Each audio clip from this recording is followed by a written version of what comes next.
हाँ, दुबई में ये है ना कि मई जून में ठीक ठाक गर्मी रहेगी।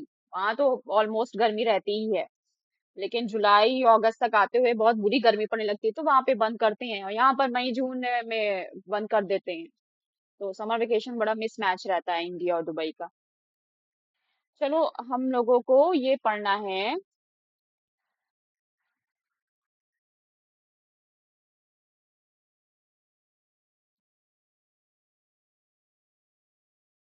नहीं, यूके वगैरह में तो समर वेकेशन का वही है कि गर्मी का तो वहाँ कोई सवाल ही नहीं है।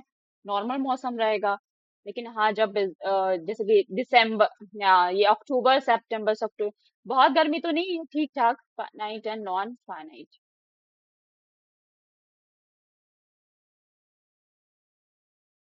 तो वहाँ जो सितंबर के बाद छुट्टियां होती हैं स्कूल की। ठीक है, चलो, finite and non finite verb हमें पढ़ना है, तो इसके लिए सबसे पहले हम देखेंगे कि वर्ब क्या होता है। तो बताओ, वर्ब क्या होता है?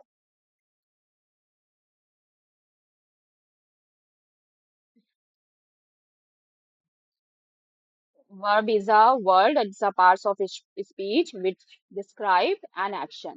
किसी भी सेंटेंस में किसी भी सेंटेंस में हम बिना वर्ब के बिना वर्ब के सेंटेंस हम नहीं बना सकते।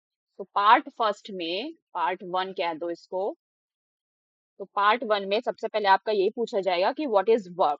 तो verb is a word that shows an action. Action के साथ ही साथ स्टेट भी शो करता है और पोजीशन भी शो करता है।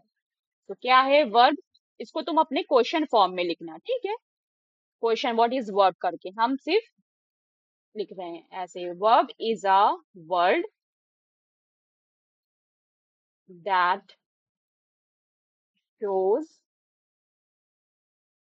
An action. एक्शन यानी कि डूइंग वर्ड्स, अ स्टेट और अ पोजीशन। कैसे? कुछ एग्जांपल्स लेते हैं, तो चीजें ज्यादा अच्छे से क्लियर हो जाएंगी। हाँ, जैसे कि अगर लें कि राम प्लेज पियानो। तो प्लेस क्या है इसमें?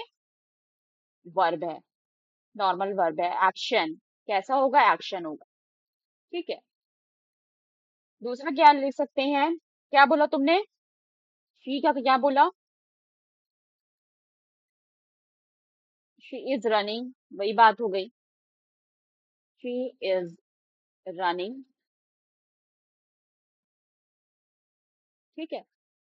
रनिंग, रनिंग इसमें एक्शन है, हो गया। They are happy.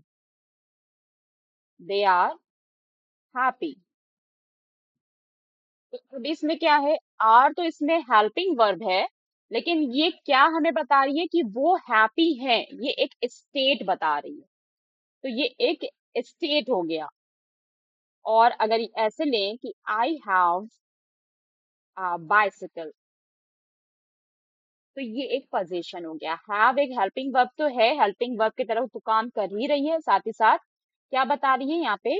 पोजीशन बता रही है कि ये चीज है, मेरे पास है। तो इस तरह से एक्शन हो जाता है, स्टेट हो जाता है, और पोजीशन हो जाता है। ठीक है। फिर जो फाइनाइट और नॉन फाइनाइट वर्ब आ रहे हैं, इसी में आ रहे हैं। ठीक है। कि types of verb, types of verb में ही हम पढ़ेंगे। तो कितने टाइप्स होते हैं? मेन वर्ब, मेन वर्ब में वही आपका रनिंग, प्लेइंग, ये सारी चीजें आ जाएंगी, base base form of verb. फिर हेल्पिंग वर्ब, जैसे आर वगैरह बात किया, is, am, are helping verb, जो टेंसेस में यूज करके सब देखा है, जिसे हम ऑक्सिलरी वर्ब भी कहते हैं। Auxiliary verb. फिर इसी में तीसरा जो वर्ब आता है वो फाइनाइट वर्ब होता है, और जो फोर्थ होता है वो नॉन फाइनाइट। तो मेन वर्ब की इसमें बात नहीं करना है, क्योंकि वो थर्ड फोर्थ फिफ्थ क्लास में आपने खूब पढ़ा है। ठीक है, जो भी बेस वर्ब जितने भी एक्शंस हैं। हेल्पिंग वर्ब आपने टेंसेस में पढ़ लिया है, this is helping verb, are is helping verb, have is helping verb. ऐसे ही यस, क्योंकि सिंपल प्रेजेंट है, टेंस को याद करके रखिएगा, टेंस का बहुत यूज होगा अब। इसीलिए मैं कहती हूँ टेंस का एक अलग डायरी बनाओ, फॉर्मूला बनाओ, और 12 के 12 टेंस का फॉर्मूला हर हफ्ते रिवाइज करो, फ्राइडे फ्राइडे रिवीजन कर लो। और फिर नॉन, तो मेन क्या है हमारा, finite and non finite verb, जो हमें यहाँ पर पढ़ना है।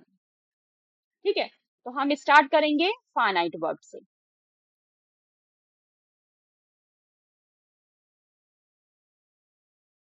फाइनाइट वर्ब, जैसे कि कुछ एग्जाम्पल्स लें। जैसे कि हमने एग्जाम्पल लिया, he plays football, he plays football. और इसी के साथ दूसरा ले लिया, वी या फिर दे प्ले फुटबॉल। सब कुछ सेम है, चेंजेस कहाँ आ रहा है, चेंजेस आ रहा है प्लेज में एंड प्ले में। मतलब जो बेस्ड वर्ब हम यूज कर रहे हैं वो चेंज हो रही है। और ये हम टेंस के हिसाब से जानते हैं, सिंपल प्रेजेंट टेंस, कि जब सिंगुलर सब्जेक्ट होगा तो हम कैसे यूज करेंगे, एस यस लगा के singular plural form of verb use करेंगे। लेकिन जब सब्जेक्ट आपका प्लूरल होगा तो हम एस यस नहीं लगाएंगे, वर्ब की बेस्ड फॉर्म यूज करेंगे। ही शी होता, ठीक है, आई होता, आई के साथ तो प्ले ही होगा। तो जो सिंगुलर फॉर्म होगा, सिंगुलर फॉर्म कह देते हैं, ही शी या राम सीमा सीता, इस तरह से, तो हम वहाँ पे एस यस लगाते हैं। तो देखा कि यहाँ पर जो वर्ब है वो सब्जेक्ट के अकॉर्डिंग चेंज हो रही है। ठीक है, सब्जेक्ट के अकॉर्डिंग भी चेंज हो रही है, साथ ही साथ टेंस के अकॉर्डिंग भी चेंज होगी। नंबर का मतलब क्या हो गया, वही चीज कि सब्जेक्ट के अकॉर्डिंग नंबर सिंगुलर है कि प्लूरल है, ये नंबर में आ जाता है। नंबर का एक चैप्टर होता है ना, सेकंड थर्ड में नंबर के नाम से चैप्टर आता था नाउन के बाद, जिसमें सिंगुलर और प्लूरल पढ़ाते थे। या फिर पर्सन, पर्सन का मतलब क्या है, first person, second person, third person. First person I हो जाता है, सेकंड पर्सन यू हो जाता है, थर्ड पर्सन में वी दे, ये सब आते हैं। ठीक है, तो यानी कि ऐसी वर्ब जो इन सारी चीजों पर डिपेंड करती है, इनके अकॉर्डिंग चेंज हो जाती है, उसी को हम क्या कहते हैं, फाइनाइट वर्ब कहते हैं। तो क्या होगी इसकी डेफिनेशन, या हम क्वेश्चन फॉर्म में इसको पूछे कि क्या होता है। So it's a verb, finite verb is a verb that changes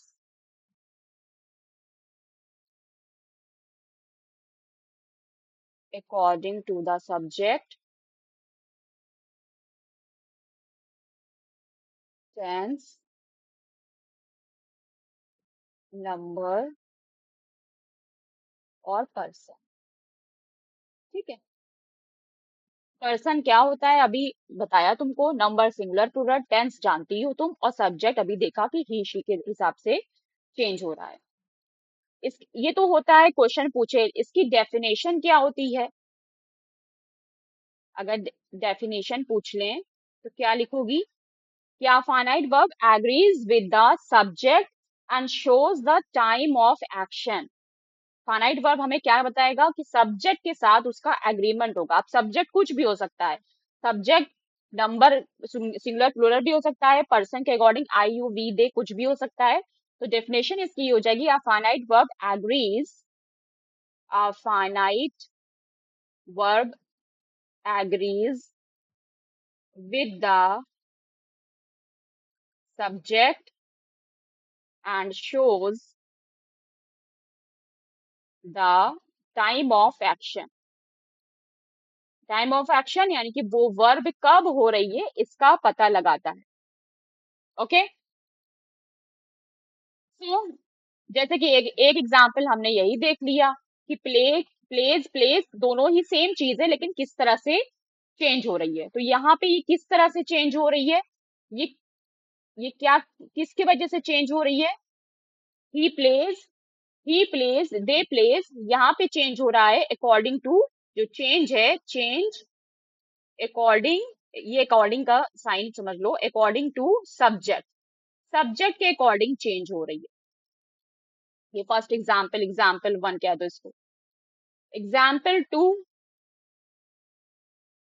जैसे कि हमने लिया, शी राइट्स अ लेटर। दूसरा सेंटेंस इसी का लिया, शी रोट अ लेटर। और तीसरा इसका लिया, she will write a letter. तो यहाँ पर क्या हुआ, राइट, रोट, विल राइट, किसके हिसाब से चेंज हुआ, change according to, change according to what, tenses, tense के अकॉर्डिंग चेंज हुआ, कि सिंपल प्रेजेंट में शी राइट्स होगा, सिंपल पास्ट में शी रोट होगा, और सिंपल फ्यूचर में शी विल राइट होगा। क्लियर। एग्जाम्पल थ्री ले, एग्जाम्पल थ्री, जैसे कि कह दें, बेबीज क्राई, या बर्ड्स फ्लाई। तो इसमें कैसे ये काम कर रही है, इसमें मेन वर्ब की तरह, क्राई, फ्लाई, ये मेन वर्ब है। तो main verb act as main verb, main verb base verb की तरह काम कर रही है।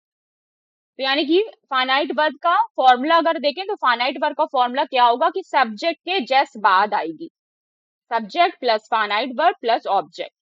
अगर इसका फॉर्मूला लिखें, तो subject plus finite verb plus object. और फाइनाइट वर्ब तुम जानती हो कि अभी हैव भी था, वहां पर भी वो फाइनाइट वर्ब की तरह काम कर रही है।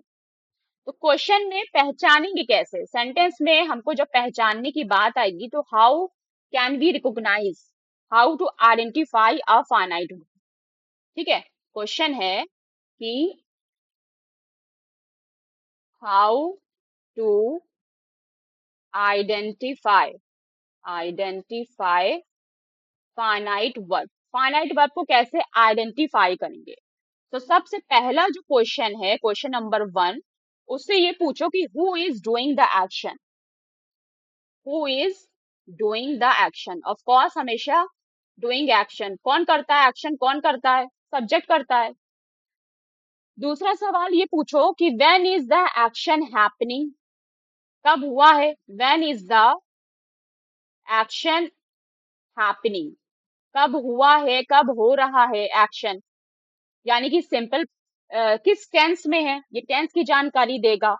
और तीसरा सवाल वर्ब से ये पूछो, क्या वो सब्जेक्ट के अकॉर्डिंग चेंज हो रही है, जैसे शी राइट्स था लेकिन दे राइट हो जाएगा। So does the verb change according to the subject. ये तीन सवाल पूछो, अगर इन तीनों सवालों का जवाब यस में आए, तो जो आपकी वर्ब है क्या हो जाएगी, it is a finite verb. Okay, कुछ ड्रिल कर लेते हैं, ड्रिल, जैसे कि रवि, रवि के साथ तुम फिल करवाओ मैंगोज, क्या होगा, क्या वर्ब फिल करें यहाँ पर,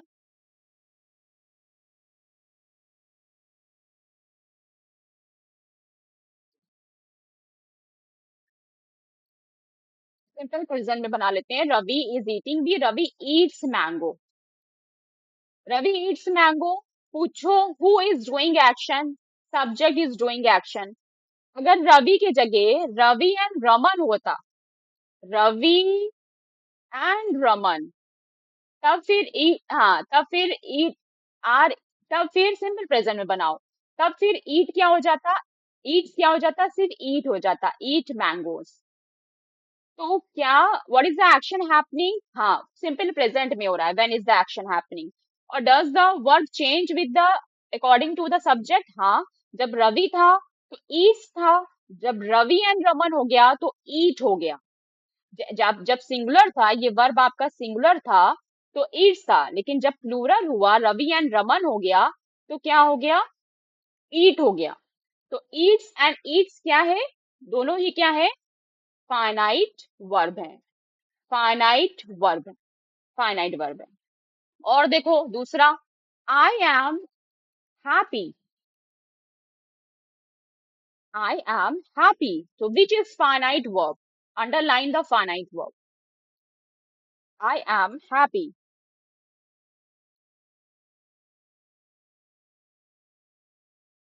Am is I am happy. ठीक है। और कैसा है? अगर नॉर्मल फॉर्म में देखें तो एक स्टेट है, और am क्या है? she am तो होगा नहीं, he am तो होगा नहीं, तो ऑफ कोर्स am किस पे डिपेंड कर रहा है? सब्जेक्ट पे। सब्जेक्ट के साथ इसका एग्रीमेंट है। इसी को कहते हैं सब्जेक्ट वर्ब एग्रीमेंट, कि कौन से सब्जेक्ट के साथ कौन सा वर्ब लगेगा, कौन सी हेल्पिंग वर्ब लगेगी। ठीक है। तो आई एम, जबकि शी के साथ क्या हो जाता, या दे के साथ क्या हो जाता? She is happy, they are happy. तो इसी को कहते हैं सब्जेक्ट वर्ब एग्रीमेंट। ठीक है। जो सब्जेक्ट वर्ब एग्रीमेंट का पढ़ती हो चैप्टर, वो है क्या? Subject verb agreement.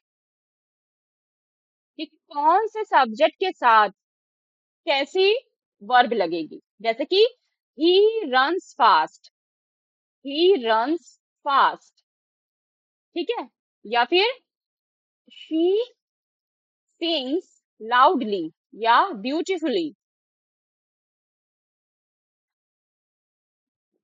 Sings, she sings. अरे साइंस नहीं है, सिंग्स, सिंग्स,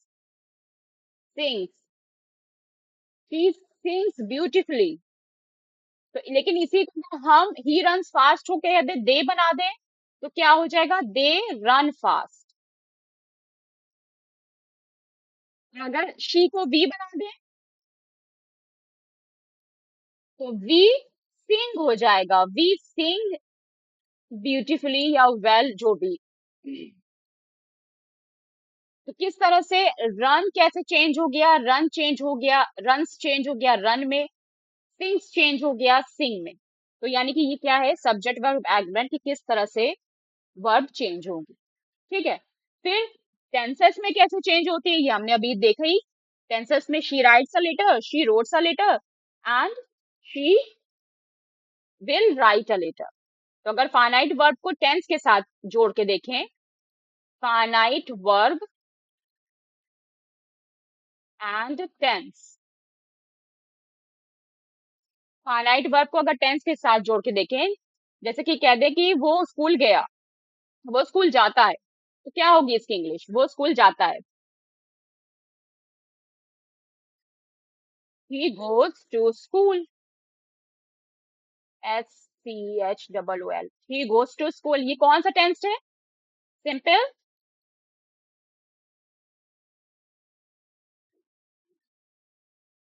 और इसी को अगर हमें सिंपल पास्ट में लिखना है तो कैसे लिखेंगे? गोज का क्या हो जाएगा?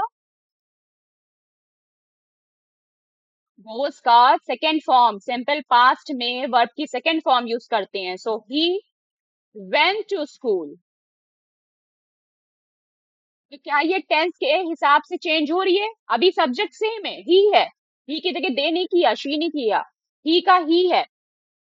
सब्जेक्ट के हिसाब से नहीं चेंज हो रही है। अब किसके हिसाब से चेंज हो रही है? टेंस के हिसाब से चेंज हो रही है। और फ्यूचर अगर हम ये लिख दें, he will go to school, तो क्या हो जाएगा? सिंपल फ्यूचर हो जाएगा। तो यहाँ पे वर्ब कैसे चेंज हुई? यहाँ पे वर्ब कैसे चेंज हुई? According to subject, according to tense change हुई। अकॉर्डिंग टू टेंस चेंज हो रही है। तो हमने ये देखा कि हाँ, फाइनाइट वर्ब टेंस के हिसाब से इस तरह से चेंज होगी।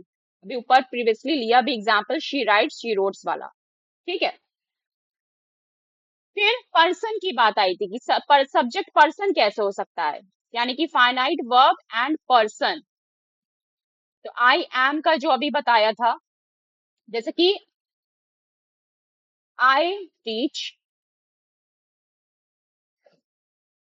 I teach. फिर सेकेंड पर्सन, ये फर्स्ट पर्सन है, क्या है ये, आई क्या है, फर्स्ट पर्सन है, ये फर्स्ट पर्सन है। सेकेंड पर्सन क्या हो जाएगा, you teach, you teach, second person. अभी फिलहाल कोई चेंज नहीं हुआ वर्ब में, यू। और अगर थर्ड पर्सन की बात करें तो ही शी वी दे। तो अगर ही ले लेंगे तो ही के साथ क्या हो जाएगा, टीचर्स हो जाएगा ना, ही टीचर्स। तो ही क्या है, थर्ड पर्सन। लेकिन अगर यहाँ पे वी लेते हैं तो वी टीच होता, कोई चेंजेस नहीं आता। ठीक। तो ये पर्सन के हिसाब से चेंज हो रही है। यहाँ पर हम वी नहीं ले सकते, क्यों नहीं ले सकते, we subject as a subject as a person, क्योंकि हमें हमें यहाँ पे एग्जिबिट करना है difference finite verb and person का। अगर हम वी ले लेंगे, दे ले लेंगे तो टीच टीच टीच रहेगा, या I play you play we play play play रहेगा। कोई हम यहाँ पर डिफरेंस नहीं दिखा पाएंगे। तो डिफरेंस दिखाने के लिए, डिफरेंस दिखाने के हिसाब से एग्जाम्पल्स लिए जाते हैं। ठीक है। कुछ ड्रिल्स करते हैं, find the mistakes drill, to find mistake. कुछ हम तुमको सेंटेंस देंगे, क्योंकि गलत सेंटेंस जब बनेगा उसमें गलती निकालोगी तभी समझ में आएगा कि समझ में आया या नहीं आया।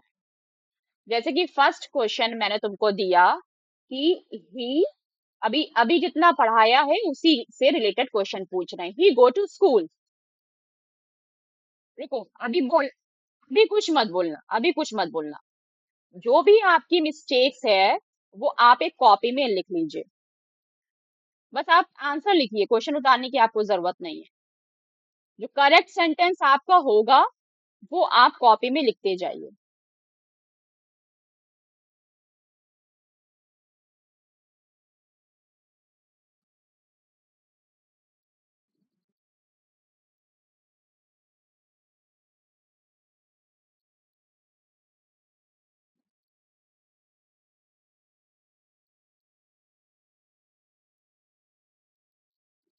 लिख लीजिए, इसमें इसमें गलती है ये बता दिया मैंने कि हाँ गलती है।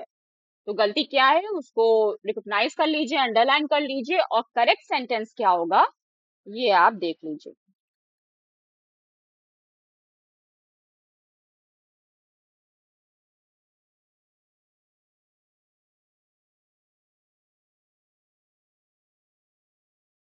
मिस्टेक, मिस्टेक तो पॉइंट आउट आउट करेंगी ना, बताएंगी ना कि मिस्टेक क्या हो रही है।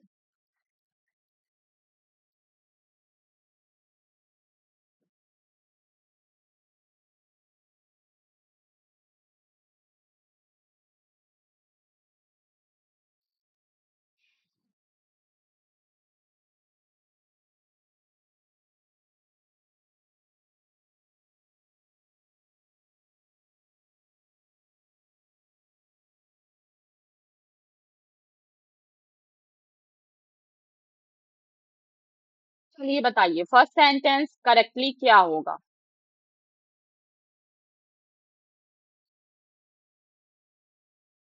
गुड। तो क्या हो जाएगा, ही गोज टू स्कूल, ये आपका सही हो जाएगा। फिर शी डोंट लाइक टी,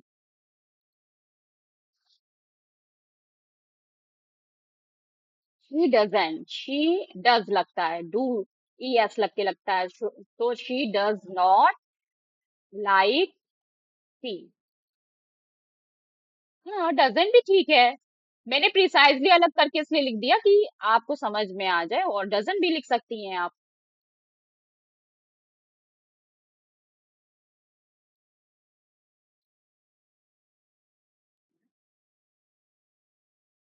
दे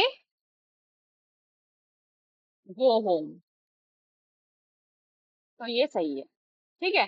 तो अभी आपने पढ़ा, आपको समझ में आ गया कि क्या है। ठीक है। ठीक है, अब हम कुछ क्वेश्चंस बोल रहे हैं, जैसे कि the children were laughing loudly. अब सिर्फ सुनकर सुनकर आपको जवाब देना है, ठीक है। रीडिंग सेशन है ये आपका। रिटर्न में तो आपने दे दिया, रीडिंग सेशन में रीडिंग टेस्ट आपका ये है कि आपको वो सेंटेंस को सुनना है और फाइनाइट वर्ब को कॉल आउट करना है, ठीक है। Start. The children were laughing loudly.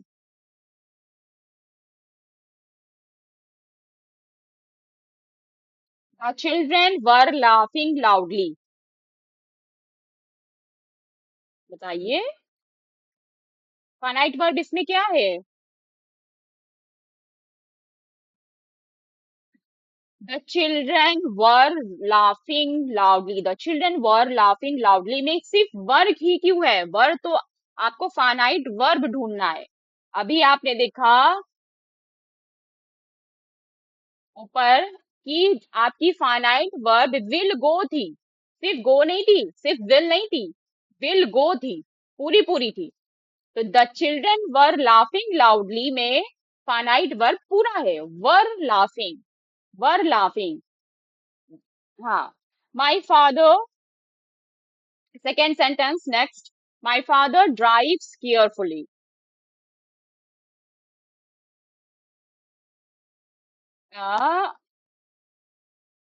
My father drives carefully.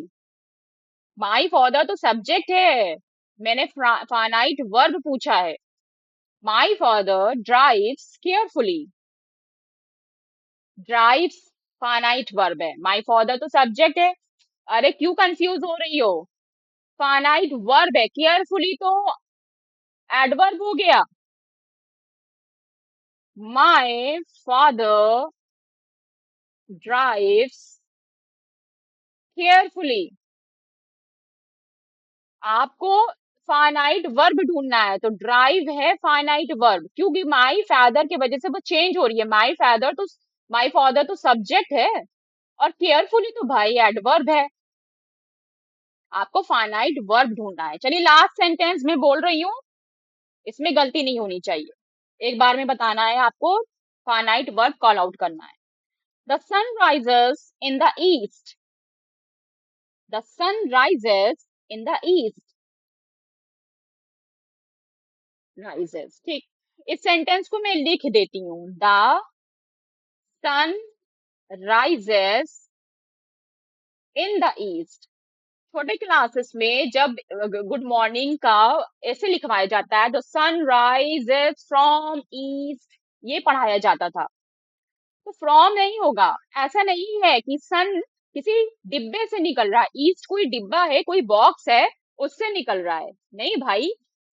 सन एक तो सेंटेंस ही नॉन साइंटिफिकली है, लेकिन फिर भी अगर हम एडजस्ट करें, ईस्ट एक डायरेक्शन है जो कि इनफाइनाइटली मतलब लिमिटलेसली फैली हुई है ना, बहुत फार अवे है। तो ऐसा नहीं है कि बस डिब्बे से सन निकल आया। जब डिब्बे से सन निकलता तो हम कहते हैं कि the sun rises from the box. He pop या teddy bear pop out from the upper box, from the box, क्योंकि जैसे ही वो पॉप आउट हुआ बॉक्स से, तो बॉक्स से अलग हो गया।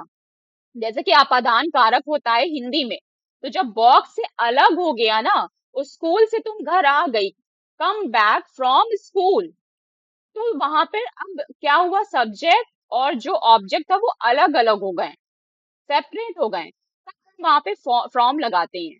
लेकिन सूरज निकलने के 4-5 घंटे बाद, 3-4 घंटे तक तो ईस्ट में ही रहता है ना, फिर धीरे धीरे धीरे धीरे ऊपर उठता है। एकदम सीधा भी नहीं उठ जाता वो तो, मौसम के हिसाब से कि ईस्ट नॉर्थ जाएगा कि ईस्ट साउथ की तरफ जाएगा, वो बात अलग है, ठीक है। ई- तो इन द ईस्ट होगा, ये प्रीपोजिशन कैसे लगेगा ये समझना जरूरी है, ठीक।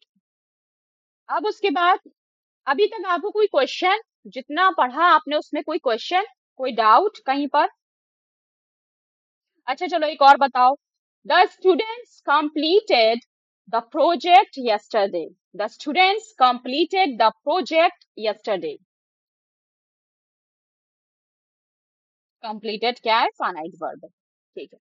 अच्छा यहाँ जो कंप्लीटेड है, वो किसके अकॉर्डिंग चेंज हो रही है? सब्जेक्ट के अकॉर्डिंग चेंज हो रही है, वर्ब के अकॉर्डिंग चेंज हो रही है, कि टेंस के अकॉर्डिंग चेंज हो रही है?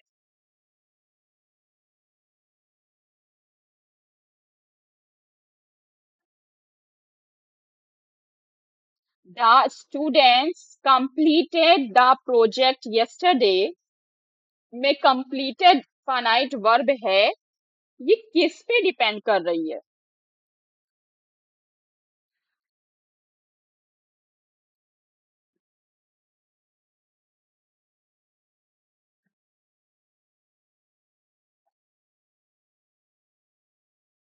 फाइनाइट वर्ब में अभी आपको डेफिनेशन बताया ना, कि फाइनाइट वर्ब एक ऐसी वर्ब है जो सब्जेक्ट, टेंस, नंबर, पर्सन के हिसाब से चेंज होती है। तो यहाँ पर जब कंप्लीटेड फाइनाइट वर्ब है तो वो किसके हिसाब से चेंज हो रही है? सब्जेक्ट के हिसाब से चेंज हो रही है, टेंस के हिसाब से चेंज हो रही है, नंबर के हिसाब से चेंज हो रही है, कि पर्सन के हिसाब से चेंज हो रही है? नंबर पर्सन सेम ही चीज हो गया।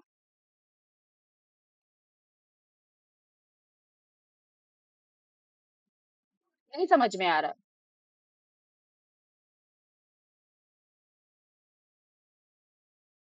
कॉपी में हम बार बार रिपीट कर रहे हैं, तो रफ कॉपी में आप सेंटेंस लिख के लिखेंगी तब आपको ज्यादा अच्छे समझ में आएगा। The students completed the project yesterday।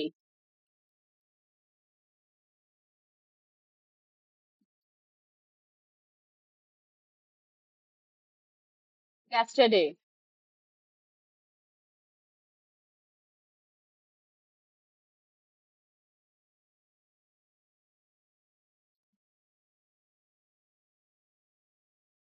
हाँ, फाइनाइट वर्ब completed है।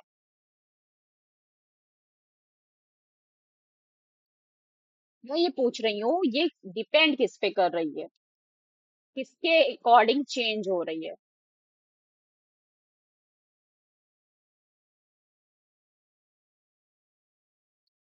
टर्म्स पे चेंज हो रही है, very good. Time of action बता रहा है ना, टाइम ऑफ एक्शन कंप्लीटेड, क्या टाइम ऑफ एक्शन है?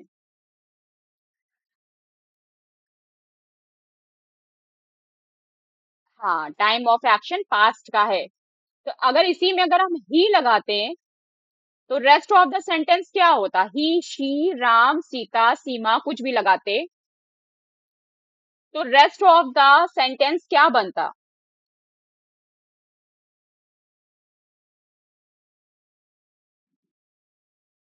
सेम होता ना।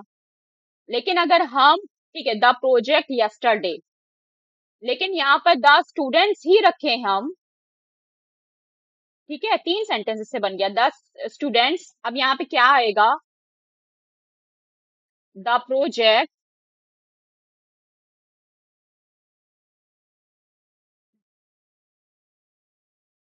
टुमारो। अब क्या होता? Will complete. तो ये कैसे पता चला हमें कि हाँ भाई, जो फाइनाइट वर्ब है वो टेंस्ड बेस्ड है? और एक बार फिर आप पीछे जाकर फाइनाइट वर्ब की जब तक डिफिनेशन, फाइनाइट वर्ब किसे कहते हैं, ये याद रखेंगी तो आपको चीजें समझने में आसानी रहेगी।